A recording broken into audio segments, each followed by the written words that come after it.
A Comanche girl is hung upside down in the desert as a prank for hunters. A strange gunman cuts her rope. Then it turns out she's no ordinary person. The sun was a merciless hammer, beating down on the cracked earth of the Texas Panhandle. It bleached the sky to a hazy, indifferent white, and cooked the very air until it shimmered. In this vast, silent theater of heat and dust, a single grotesque spectacle was staged. A girl, barely a woman, hung upside down from the desiccated branch of a lone mesquite tree. Her hands were bound, her black hair a silken curtain that swept the ground, collecting dust and thorns. Her deerskin dress had fallen to reveal her shoulders and the vulnerable line of her throat. She was a Comanche.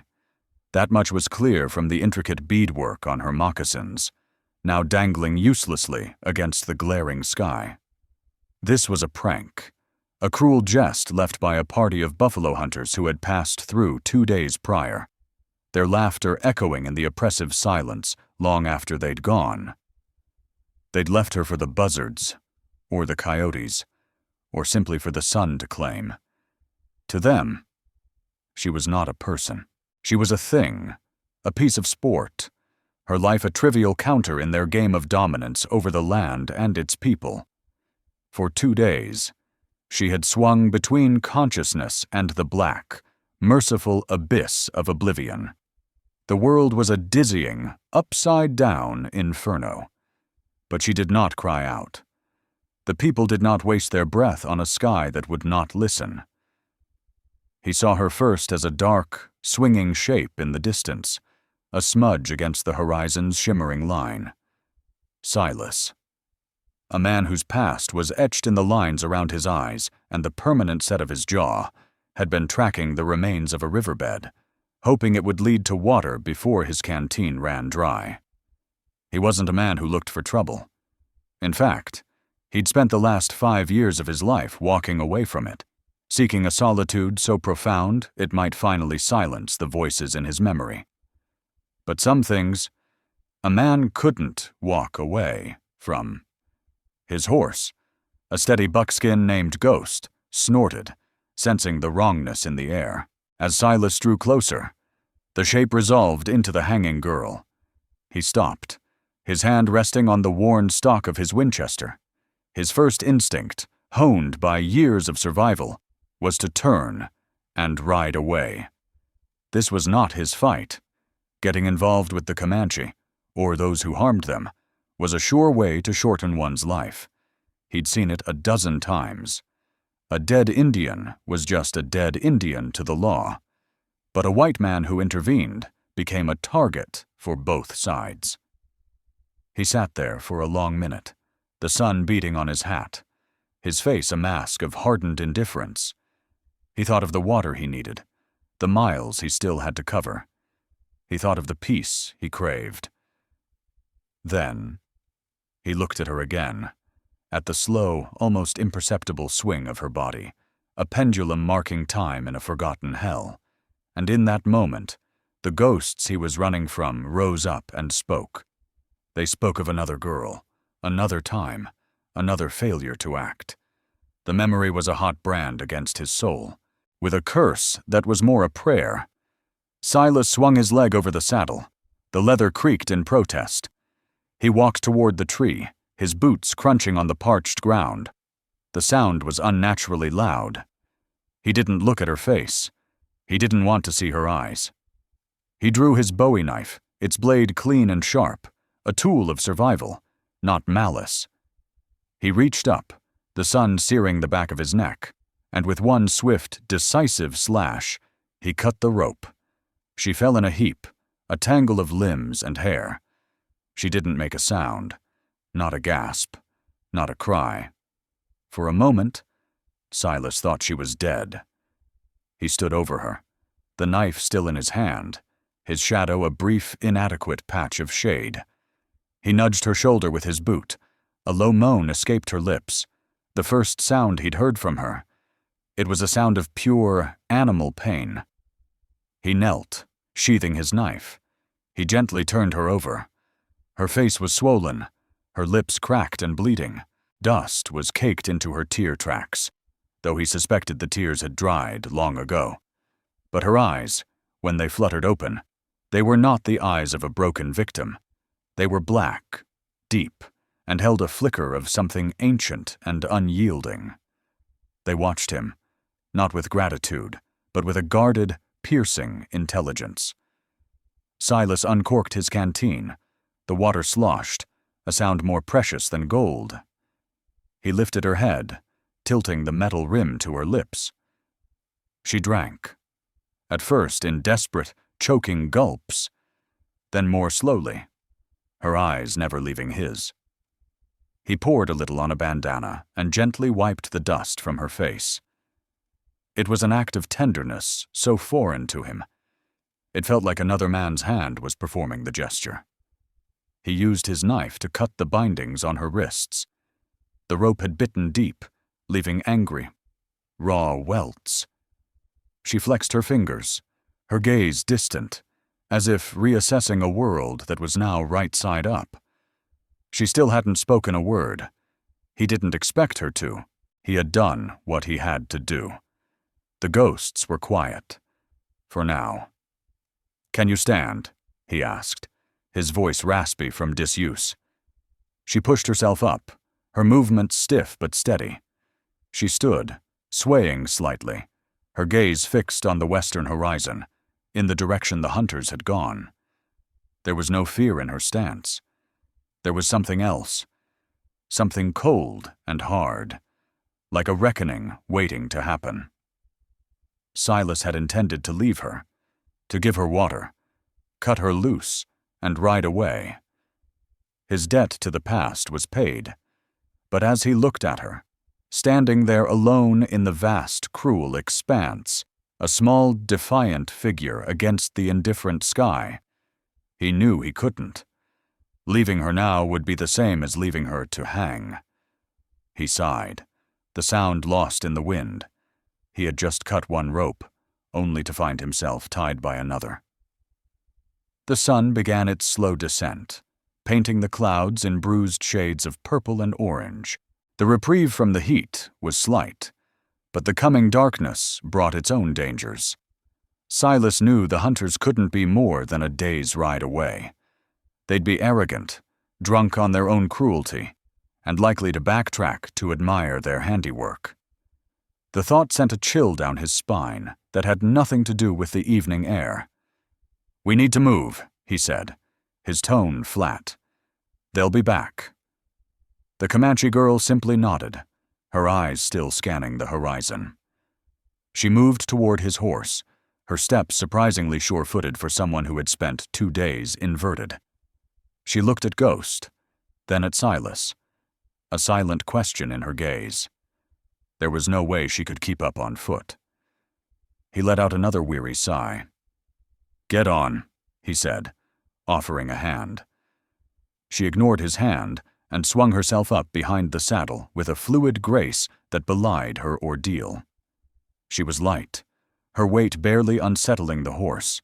Silas mounted in front of her, feeling the strange and unwelcome proximity of another human being. Her hands rested lightly on the back of his saddle, not on him. A small distance, but a clear one.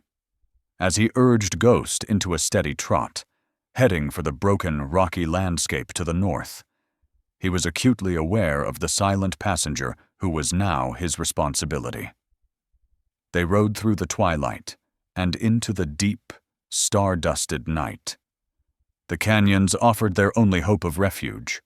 Their winding, labyrinthine paths were difficult to navigate, but offered cover. Silas knew this land.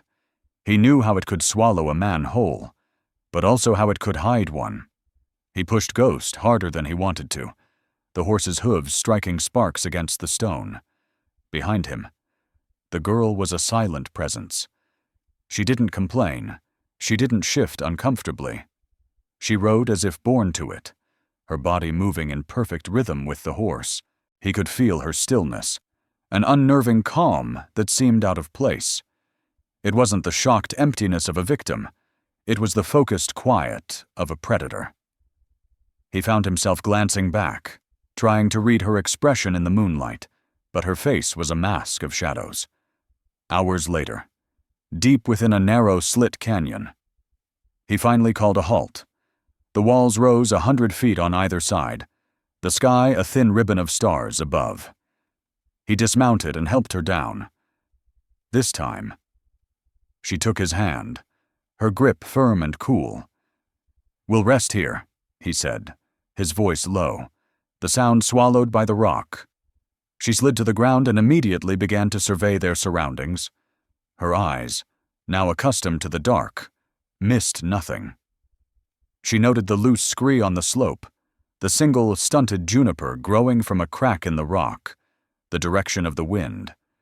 It was the assessment of a warrior, not a lost girl. Silas started a small, smokeless fire with practiced ease, tucking it into an alcove where its light would be invisible from above. He took out the last of his jerky and a biscuit, splitting the meager meal in half. He handed her a share. She accepted it with a nod, her eyes meeting his for a fraction of a second over the flickering flames. In their depths, he saw not gratitude, but a flicker of evaluation. She was measuring him. As she ate, he noticed her hands. Despite the raw, chafed skin at her wrists, her fingers were long and deft. They handled the tough jerky with an economy of motion. There was a strength in them that was at odds with her slender frame. Everything about her was a contradiction. The vulnerability of her situation, and the unyielding core of her spirit. "They killed the others," she said. Her voice, when it finally came, startled him. It was low and clear, without a trace of the accent he'd expected. It carried no tremor of fear or grief. It was a statement of fact, as cold and hard as the canyon stone. Silas stopped chewing. "Others?" She nodded, her gaze fixed on the fire. "My father, my brother. We were trading. They came on us at the spring. They wanted the horses, and something else." The matter-of-fact way she spoke of her family's murder was more chilling than any scream. He saw the scene in his mind, the sudden violence, the surprise, the greed. It was a story as old as the West itself. But her last words hung in the air. Something else. "What else?" he asked. She turned her head and looked at him fully. The firelight danced in her eyes, and for the first time, he saw past the warrior's calm to the deep, burning well of loss behind it. But the fire in her eyes was also one of purpose.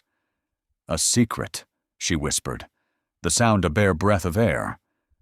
They didn't find it. Before he could ask more, she held up a hand, her head cocked. He froze, every sense on high alert. At first, he heard nothing but the whisper of the wind at the canyon's mouth. Then he caught it, the faint, dislodged rattle of a pebble from high above. It was a sound that could be the wind, or a nocturnal animal, or it could be a man on the canyon rim, searching. The echo of their pursuit had found them. In an instant, the brief respite was shattered. Silas stamped out the fire, plunging them into absolute darkness. He drew his pistol, the click of the hammer cocking unnaturally loud in the sudden silence. Beside him, he felt her move, not away from the danger, but towards it, melting into the deeper shadows of the rock face. Her silence was no longer just a mystery. It was a weapon. And in that dark, echoing canyon, he realized he wasn't just protecting a victim. He was allied with a survivor. The sound did not come again. For an hour they waited. Two statues carved from the canyon's deep shadow. Silas, with his Colt peacemaker held steady, and the girl, a deeper shade of darkness pressed against the rock. The wind sighed through the narrow passage, a lonely, mournful sound. Eventually, the tension eased its grip. A night-prowling cat, perhaps. Or the hunters were further off than he'd thought. But the warning had been clear. They were not safe. They were being hunted. Silas gestured for her to follow, and they moved deeper into the labyrinth of stone, leaving the horse tethered in the alcove. He knew of a place, a small cave hidden behind a curtain of ancient ivy, barely large enough for 2 people. It was a claustrophobic hole, but defensible. They settled into the tight space as the moon climbed higher, its pale light filtering through the leaves. The immediate danger had passed, but the chase had taken its toll. Adrenaline faded, leaving behind the dull ache of exhaustion. Silas leaned his head back against the cool stone, the grit pressing into his hair. It was in this quiet moment that the pain in his arm made itself known. He glanced down. A long, shallow gash ran along his forearm, a gift from a thorny branch during their frantic ride. It was bleeding sluggishly, soaking the sleeve of his shirt. He'd started to tear a strip from his bandana when she moved. She reached out and gently but firmly took his arm, turning it towards the faint moonlight. Her touch was surprisingly clinical, her fingers probing the edges of the wound. "It needs cleaning," she said, her voice a low murmur. Before he could protest, she had slipped out of the cave. He tensed, his hand going to his gun, but she was back in moments. In her hands, she held a cluster of broad, silvery leaves and a handful of what looked like moss, wet with dew. She moved with a silent, purposeful grace, a creature of the night. She crushed the leaves between 2 stones, creating a pungent, earthy-smelling poultice. Then, using the dew-soaked moss, she began to clean his wound. Her touch was methodical, precise. He flinched as she cleaned away the dried blood and grit, but he didn't pull away. He watched her face, her brow furrowed in concentration. It was then, as she worked, that his sleeve pulled back further, revealing the story of his past written on his skin. A thick, puckered scar, old and white, ran from his wrist almost to his elbow. It was an ugly thing, a mark of violence and failure. He instinctively tried to cover it, a reflexive gesture of shame. Her fingers paused their work. She looked at the scar, her dark eyes tracing its jagged path. But there was no pity in her gaze, no morbid curiosity. There was only a quiet recognition, a shared understanding of how the world leaves its marks on a person. She then looked from the scar on his arm to his face, and for the first time, he felt truly seen by her, not as a savior, not as a threat, but as someone who also carried a history of pain. The memory associated with the scar rose, unbidden. A dusty street in a border town, a family caught in a crossfire he had started. A young girl, no older than this one, falling. He pushed the image away, his jaw tightening. The Comanche girl said nothing of the scar. She simply finished cleaning the gush, then applied the leafy poultice. The effect was immediate. A cool, soothing sensation spread through his arm, leaching away the fire. It was more effective than any saloon doctor's carbolic acid. He stared at the strange green paste on his arm, then at her. "What is that?" he asked. "Stone leaf," she replied simply. "It draws out the poison and seals the skin." She then wrapped his arm tightly with a clean strip of leather from her own dress, her movements efficient and practiced. He knew plants. He knew yucca for soap and mesquite for firewood. But this was different. This was knowledge, deep and specific. It was not the simple foraging of a nomad. This was the work of a healer, a keeper of lore. The hunters had wanted horses, she had said. And something else. Was this it? This knowledge? "Where did you learn this?" he asked, his voice softer than he intended. She finished her knot and finally looked up, her face inches from his in the close confines of the cave. "From my mother," she said, "and her mother before her." It is the way of the Tuwit-sen-a-i, the Earth Listeners. The name was foreign, spoken with a reverence that resonated in the small space. It confirmed his suspicion. She was no ordinary Comanche girl caught in the wrong place.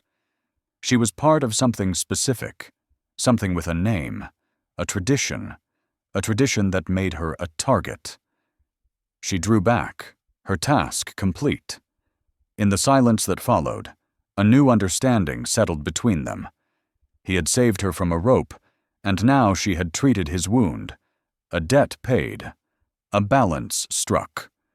But it was more than that. In showing him her knowledge, she had offered him a sliver of trust, and in seeing his scar without judgment, she had granted him a moment of grace.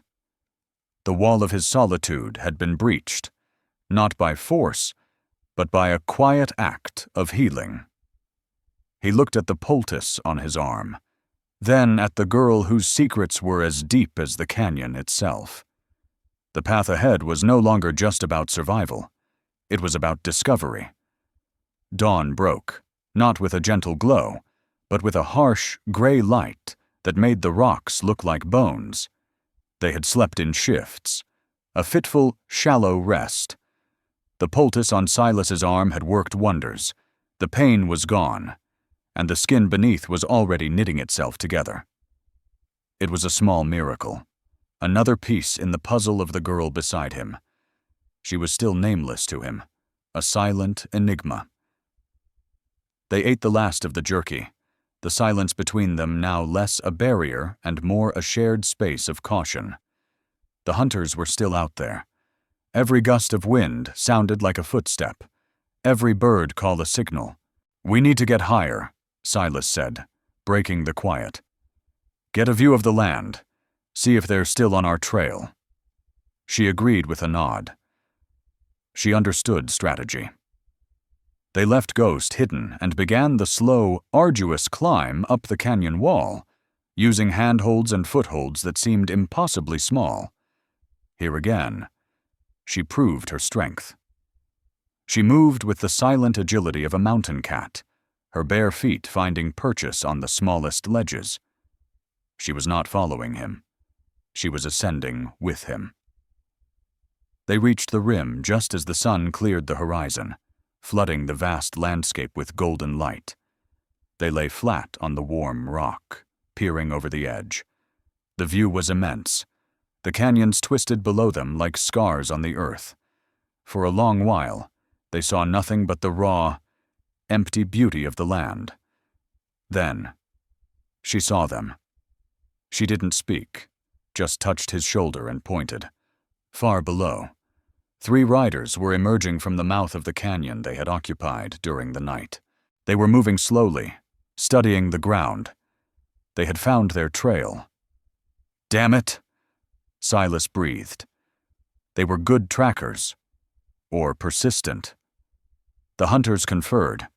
Then one of them split off from the group, riding west along the canyon rim. The other 2 began to ride east, in their direction. They were trying to box them in. It was a classic pincer movement. "They'll be on us in an hour," Silas calculated, his mind racing. They couldn't outrun them on foot. Going back down for the horse was a death trap. Their only choice was to make a stand. "We have to find a choke point, a place where they can only come at us one at a time." Her eyes were already scanning the terrain. "There," she said, pointing to a narrow rock bridge that spanned a deep chasm a few hundred yards away. It was a natural bottleneck. They scrambled towards it, the sound of their movement swallowed by the rising wind. The bridge was a terrifying span of weathered sandstone, barely 4 feet wide, with a sheer drop on either side. It was their best and only chance. They took up positions behind a cluster of boulders on their side of the bridge. Silas checked his Winchester, levering a round into the chamber. He had 15 shots. His Colt had 6. He glanced at the girl. She was unarmed, her hands empty, but her eyes were fixed on the approaching riders, her expression a mask of lethal calm. "Stay down," he ordered. Don't move until I tell you." She looked at him, and for a second, he thought she would argue. Instead, she gave a sharp, almost imperceptible nod. The two riders drew closer. Silas could make out their faces now. Burly, bearded men, their faces flushed with the sun and cheap whiskey. They were confident, laughing amongst themselves, their rifles held loosely. They didn't expect a fight. They expected to find a corpse, or at best, a terrified girl. They reached the far end of the bridge and paused. One of them dismounted, gesturing for the other to cover him as he started to cross on foot. He was a big man, moving with a heavy-footed swagger. Silas rested his Winchester on the boulder, the stone cool against the warm barrel. He lined up his shot. He wasn't aiming to kill. Not yet. He was a master of the warning shot. He exhaled slowly and squeezed the trigger. The rifle cracked, the sound echoing across the chasm. The bullet struck the rock bridge a foot in front of the man's boot, exploding into a cloud of dust and stone fragments. The man yelled and stumbled backward, falling into his companion. The laughter was gone. "That's far enough," Silas yelled, his voice carrying on the wind. "Turn around and ride out." The men scrambled for cover, their faces a mixture of surprise and rage. "Who's there?" one of them shouted. "You got something that belongs to us." "She belongs to no one," Silas yelled back. "Ride out, or the next one won't miss." There was a moment of tense silence. Then, the glint of a rifle barrel appeared from behind their rock. A shot rang out, chipping the boulder inches from Silas's head. The negotiation was over. The next few minutes were a blur of sound and fury. Gunshots echoed back and forth across the chasm. Silas was methodical, a creature of cold fire.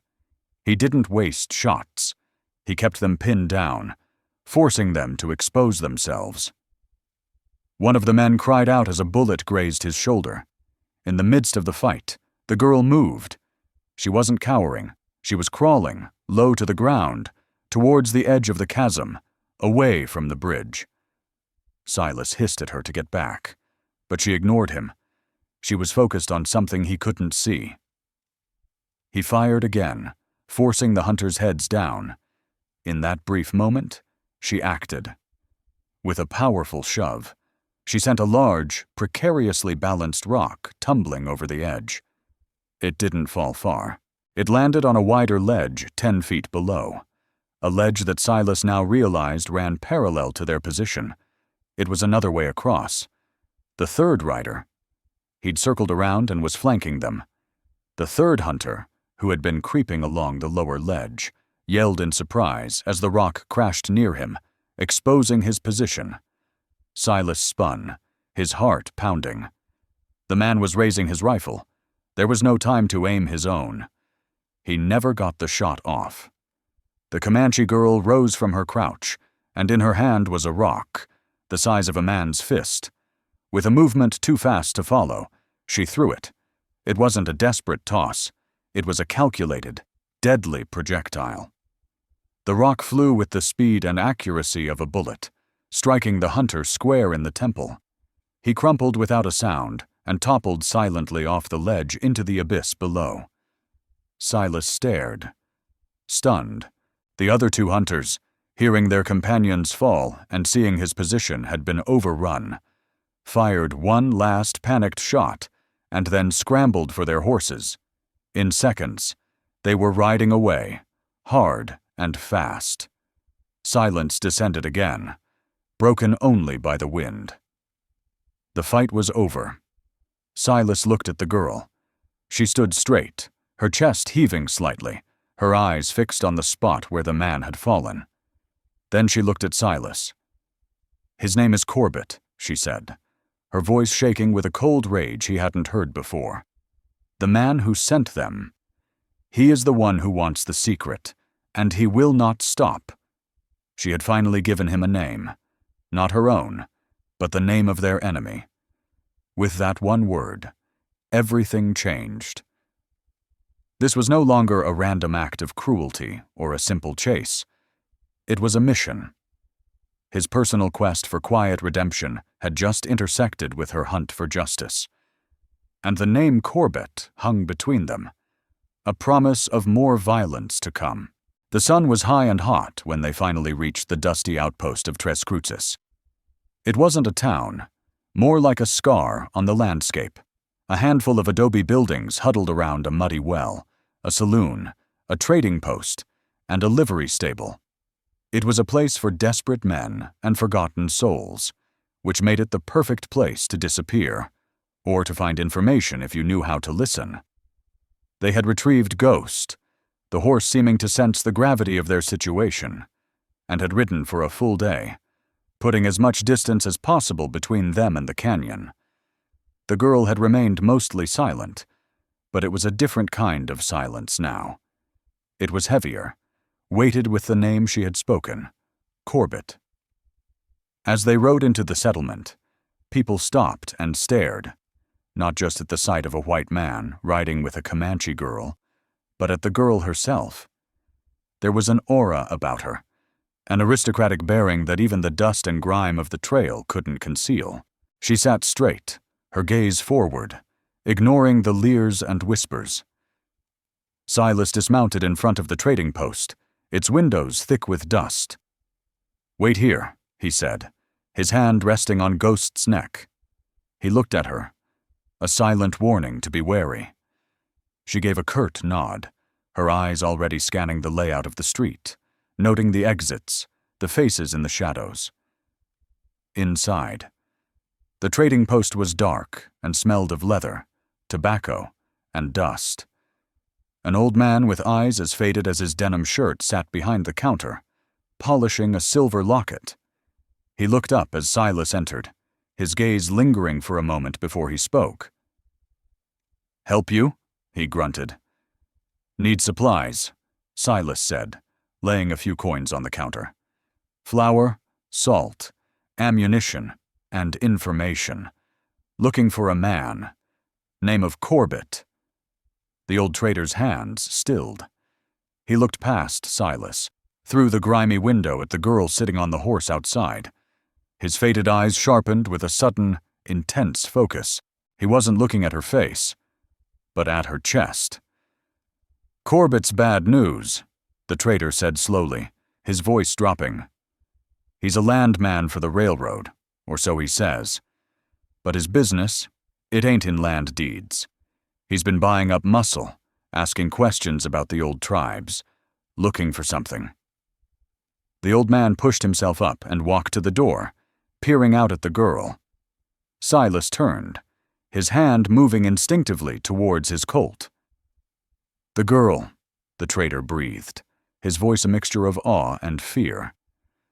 "Where did you find her?" "That's my business," Silas said, his tone sharp. The trader ignored him. He was captivated by something Silas couldn't see. He squinted, his eyes tracing a detail on her dress. Then his breath caught in his throat. "The brooch," he whispered. "Sweet Mother of God. It's real." Silas followed his gaze. Pinned to the neckline of the girl's deerskin dress was a small, tarnished object he hadn't paid much attention to before. It was a brooch, fashioned from hammered silver, in the shape of a swooping bird, a hawk or an eagle. It was intricately made, but dulled by time and dirt. It was the only piece of adornment she wore, a callback to his first sight of her, a detail now cast in a new, critical light. The old trader turned back to Silas, his face pale. "Son, you don't know what you've gotten yourself into. That ain't just any Comanche girl, and that ain't just a silver pin." He leaned closer, his voice dropping to a conspiratorial whisper. "Years ago, the last of the Quahati band, the Earth Listeners you called them, they made a treaty, not with the government, but with the land itself. They had a guardian, a keeper of the old ways, the locations of the sacred places, springs that never run dry, herbs that can cure the incurable. The guardian was always a woman, marked by the silver bird." He pointed a trembling finger towards the window. That brooch is the mark. It's passed down from mother to daughter. Corbett ain't just looking for a secret. He's looking for a map. And she is the map. The pieces slammed into place in Silas's mind. Her knowledge of the stone-leaf herb, her family being targeted, the name Tu Huitzen Ai. She wasn't just a healer. She was the living vessel of her people's entire legacy. A legacy of life-giving resources that a man like Corbett would kill for, could sell to the railroad for a fortune, and in doing so, would destroy the very heart of the land. He paid for his supplies, his mind reeling. When he stepped back out into the harsh sunlight, he looked at the girl with new eyes. He saw not just a survivor, but a queen in exile, the keeper of a sacred trust. He saw the reason her family was murdered. He saw the weight she carried in her silence. She looked at him, sensing the change in his expression. He knew the brooch, she stated. It wasn't a question. He did.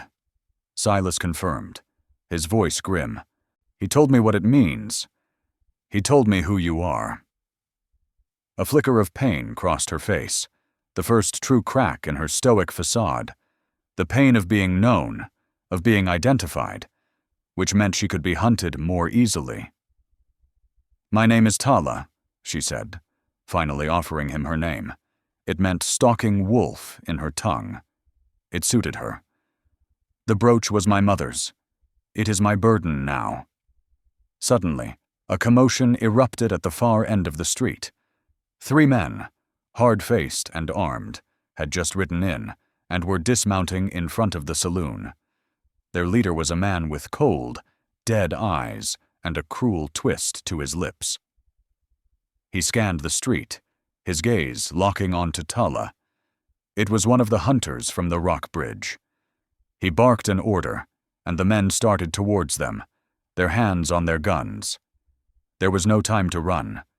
The recognition of the brooch had turned the quiet outpost into a trap. Silas shoved the supplies into his saddlebag and drew his Colt beside him. Tala slid off the horse, not to hide, but to stand. She reached into a small pouch at her belt, a pouch he hadn't noticed before. Your past has found you, Silas, a voice drawled. Silas froze. The voice came from the shadows of the saloon's porch.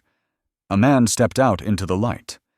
He was elegantly dressed in a tailored suit, a stark contrast to the grit of the town. He had a silver-topped cane and an easy, predatory smile. But Silas knew that smile. He knew the cold, calculating eyes. It was a face from his nightmares, a ghost from the border town massacre that had set him on his path of running. Corbett, Silas breathed, the name tasting like ash in his mouth. The man who hunted Tala, the architect of her family's murder, was the very same man whose actions had created the ghosts that haunted Silas's soul. The 2 separate paths of their lives, his flight from the past and her fight for the future, had just collided in a dusty street in the middle of nowhere. The world seemed to shrink, focusing on the man in the tailored suit, Corbett. The name was a key that unlocked a room in Silas's past he had sealed shut for 5 years. The smoke, the screams, the smell of gunpowder in that dusty border town. It all came rushing back, not as a memory, but as a living presence. Corbett hadn't just been there. He'd orchestrated the whole affair. A smuggling deal gone wrong that he'd expertly turned into a bloodbath to cover his tracks, leaving Silas to take the blame and carry the ghosts. Silas. I wondered what hole you'd crawled into, Corbett said, his smile never reaching his eyes. He took a step forward, tapping his silver-topped cane on the dusty ground. Imagine my surprise, the coward of San Saba, playing hero to a lost squaw. The world is full of delightful ironies. The 3 hired guns fanned out, their pistols drawn. The townsfolk, sensing the imminent explosion of violence, vanished into doorways and alleys. The street was suddenly empty, a stage set for a final, bloody act. This has nothing to do with you, Corbett, Silas said, his voice dangerously low. He kept his Colt aimed steady, but his heart was a frantic drum against his ribs. This was it.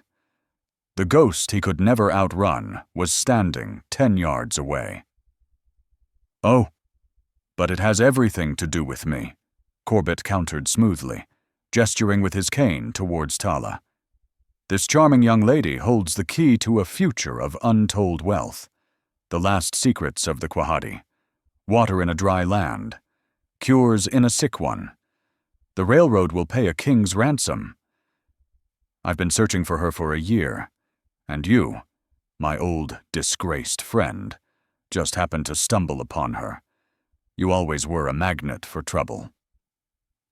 Tala stood beside Silas, her body radiating a tension that was different from his. His was the tension of a past confronted. Hers was the cold fury of justice delayed. Her hand remained in the pouch at her belt. "You killed my family," she said, her voice clear and carrying across the empty street. It wasn't an accusation. It was a death sentence. Corbett chuckled, a dry, rasping sound. "Your family chose to protect a patch of dirt over progress, my dear. A foolish, sentimental choice." He then fixed his gaze on Silas. "And you have a choice to make right now. You can walk away. I'll even give you a horse and a bag of silver for your troubles. Forget you ever saw her. Go find that peace you've been looking for. Or," he paused, his smile widening, "you can die here, with her, for a cause that isn't yours." This was the devil's bargain, the offer of everything Silas thought he wanted, a clean break, a chance to finally leave the past behind. He could turn his back, just as he had failed to act all those years ago. The ghosts screamed at him, their voices a cacophony of shame. He looked at Tala. He saw the proud, defiant set of her shoulders. He saw the brooch, the silver bird, a symbol of a legacy she would die to protect. He remembered the feel of the stone-leaf poultice on his arm, a quiet act of healing in a world of hurt. He remembered her throwing that rock in the canyon, not in fear, but in defense. In that instant, he knew. Running wasn't redemption. Peace couldn't be found by abandoning someone to the wolves. Redemption was not about forgetting the past, but about atoning for it. It was about standing your ground, this time. The price was high, maybe impossibly so, but it was the only price worth paying. "My cause is my own," Silas said, his voice ringing with a newfound clarity. He shifted his stance slightly, placing himself more squarely in front of Tala. "And I'm not walking away." Corbett's smile finally vanished. "Pity," he said, and gave a slight nod to his men. The world erupted. The hired guns opened fire, but Silas was ready. He fired his Colt, not wildly, but with the cold precision of a man who had accepted his fate.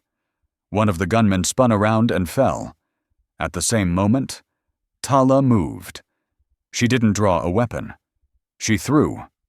From the pouch at her belt, she unleashed a handful of fine, dark powder. It wasn't gunpowder. It was something else. She threw it low, at the ground in front of the remaining 2 gunmen. The moment the powder hit the dirt, it erupted in a thick, acrid cloud of smoke that billowed up, instantly obscuring their vision. It was a dense, choking smoke that smelled of capsicum and sulfur. The gunmen coughed and sputtered, firing blindly into the cloud. It was the perfect diversion. Silas didn't hesitate. He grabbed Tala's arm and pulled her towards the alley between the trading post and the livery. "The back way, go!" They plunged into the narrow space, bullets splintering the wood of the building behind them. Corbett was shouting orders, his voice enraged. They scrambled over barrels and crates, emerging behind the livery into a corral. Horses whinnied and shied away from the noise. "We won't make it out of town," Silas gasped, reloading his Colt as he ran. "We are not leaving town," Tala said, her eyes blazing. "We are finishing this. On our terms. On high ground." She pointed towards a rocky mesa that loomed over the back of the town, its flat top silhouetted against the afternoon sky. There. At dawn. It was a challenge, a duelist's choice of time and place. She wasn't running anymore. She was choosing her battlefield. It was a reckless, dangerous play, but it was also a powerful one. It shifted the dynamic from a chase to a confrontation. As they scrambled up the rocky slope leading to the mesa, Silas looked back. He could see Corbett's men regrouping, their forms hazy through the dissipating smoke. Corbett himself stood in the middle of the street, staring up at them, his elegant suit now covered in a fine layer of dust. Their eyes met across the distance. There was no more pretense, no more deals. There was only the promise of a final, deadly meeting. The price of redemption was to face the ghost of his past. The price of justice was to defend the future of her people. As they climbed higher, the setting sun casting their long shadows behind them, Silas knew that both debts would be paid tomorrow, under the rising sun, on the flat top of the mesa. The night on the mesa was cold and clear. A vast, silent blanket of stars stretched overhead, so close it felt as if you could reach up and stir them with your hand. Below, the lights of Tres Cruces were a pathetic, flickering cluster against the immense darkness of the plains. There was no fire. They sat with their backs to a large boulder, the cold stone a stark reality against their skin. The wind whispered around them, carrying the scent of dust and sage. For a long time, neither of them spoke. The bargain had been struck. The challenge issued. Now, there was only the waiting. Silas cleaned his weapons with meticulous care, the familiar methodical actions a small anchor in the swirling chaos of his thoughts. He was no longer the man who had ridden into the panhandle seeking solitude. The ghosts were still there, but they were no longer screaming. They were watching, waiting to see if he would finally get it right. Tala sat beside him, sharpening the edge of a flat, shale rock with a smaller stone. Her movements were patient, rhythmic. The silverbird brooch on her dress caught the starlight, a faint, cool gleam. "You did not have to stay," she said, her voice soft, blending with the whisper of the wind. "He offered you a way out." Silas finished reassembling his Colt, the click of the cylinder spinning into place sounding unnaturally loud. "I've been taking the way out for 5 years," he said, his gaze on the distant lights. "It never leads anywhere you want to be." He turned to her. "That scar you saw on my arm, I got it in a town called San Saba. Corbett was there. He set up a deal that went bad, and a family got caught in the middle. I froze. A little girl died. I've been running from her face ever since." He had never spoken those words aloud. The confession hung in the cold night air, a weight finally released from his soul. Tala stopped her work. She looked at him, her dark eyes holding a deep, ancient empathy. "We all carry the ghosts of those we failed to protect," she said. "My father, my brother. I carry them. They give me strength for what I must do tomorrow." She held up the sharpened piece of shale. "This is not a fight of guns alone. Silas, Corbett seeks to own the land. He does not understand that the land cannot be owned. It can only be served, or angered." As dawn approached, they stood and looked out over the edge of the mesa. The eastern sky was beginning to bleed with pale pink and gray. Below, 3 figures on horseback were slowly making their way up the trail, Corbett and his 2 remaining gunmen. "He is arrogant," Tala observed. "He believes we are trapped. He believes his guns will decide this." "They usually do," Silas said grimly, checking his Winchester one last time. "Not today," she replied. They took their positions, Silas found a vantage point that gave him a clear line of sight down the winding trail. Tala moved to a different spot, near the mesa's edge, where a series of large, precariously balanced rock formations stood like silent sentinels. Corbett and his men dismounted at the base of the final ascent, choosing to climb the last 50 yards on foot. Corbett, still impeccably dressed, moved with the confidence of a man who believed the world was his for the taking. The first shot came from Silas. It was a repeat of the canyon fight, a bullet kicking up dust in front of Corbett's feet. "That's as far as you go. Corbett!" he yelled. "You had your chance. Silas!" Corbett shouted back, his voice thin in the vast open space. He and his men ducked behind cover and returned fire. The battle for the mesa began. But this time, it was different. This was Tala's ground. As the men were pinned by Silas's suppressive fire, she began to act. She moved like a spirit along the clifftop, pushing, levering, and shoving. With a great, grunting effort, she sent the first of the large rocks tumbling down the slope. It didn't just fall. It crashed into other loose rocks, starting a controlled, deliberate rock slide. It wasn't a massive, indiscriminate avalanche, but a targeted cascade of stone and debris that rained down on the path, making it impassable and forcing the gunmen to abandon their cover and scramble for safety. One of the gunmen was caught by a falling boulder, his cry cut short. The other, seeing the entire landscape turning against them, panicked and fled, scrambling back down the mountain. Now, it was just Corbett. He stood alone, his fine suit torn, his face streaked with dirt. He looked up, his expression one of pure, unadulterated fury. He saw Silas, but he also saw Tala, standing on the edge of the mesa like a wrathful goddess. In a fit of rage, he raised his pistol and fired at her. Silas saw it happen. He yelled her name. But Tala was already moving, dropping to the ground as the bullet whistled over her head. At the same moment, Silas had his shot, a clean shot. He lined up his sights on Corbett's chest. His finger tightened on the trigger. This was it, the moment of atonement, the final silencing of the ghosts. And then, he lowered the rifle. He didn't fire. He looked at Corbett, a pathetic, hate-filled man, stripped of his power, alone on a mountain that had rejected him. Killing him now would be an execution. It would be an act of vengeance, not justice, and vengeance would not bring peace. "It's over. Corbett!" Silas yelled. "It's done." Corbett stared in disbelief, then his face twisted into a snarl. "It's never over," he screamed, and charged blindly up the final stretch of the slope, his empty pistol clutched in his hand. He never made it.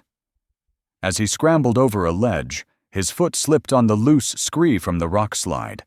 He cried out, his arms flailing, and tumbled backward, his body bouncing off the cruel, sharp edges of the rocks he had sought to conquer, until he disappeared into the deep chasm below. Silence. The sun finally crested the horizon, bathing the mesa in a warm, golden light. It was over. The land itself had delivered the final judgment. Silas walked over to where Tala stood, looking down into the chasm. She didn't look triumphant. She looked at peace. "You did not kill him," she said quietly.